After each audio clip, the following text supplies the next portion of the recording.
seveda sem zadovoljen, da sem dobil to nagrado.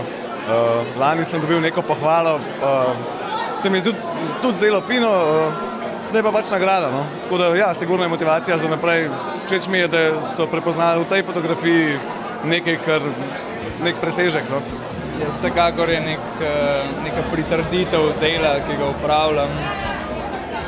Tako da z tega vidika sem zelo vesel. Ne? Vsaka stanovska nagrada v katerikoli stroki posamezniku veliko pomeni. Ne? In tudi jaz sem vesel sem, da kolegi opazijo moje delo, tako kolegi pri nas na RTV-ju oziroma na Radiu Slovenija, tako kot kolegi na društvu, ki so konec koncev na ta predlog odgovorili in ga potrdili.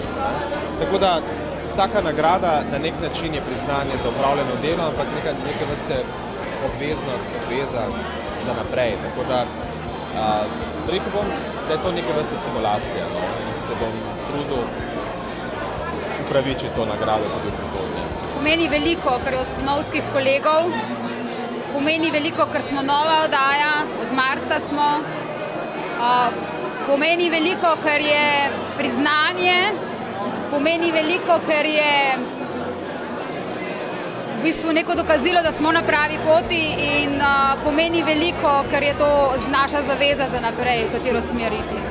Ko sem pač gledal kolege nagrajene, pa se mi posebej včas delal, da sem v isti družbi, kot je kolega Kolšek, ki ga izrazito cenim, sva iste časopisne hiše in je pač po svoje on eden od mojih vzorov. In sem rekel, ok, če pa sva z njim na istem podiumu, potem pa je res to, kar nekaj velja. Ja, glede na to, da 3 leta nazaj, če bi koga vprašala, kaj je vloga oblikovalcev na časopisu, zagotovo doben ne bi rekel, da je ta vloga novinarska. Bi rekel, da je fajn, da zdaj 3 leta kasneje se ne pogovarjamo več o novinarstvu po končnem izdelku, ampak o procesu dela. Ne glede na to, je tvoj končni izdelek, grafika, članek, fotografija in podobno.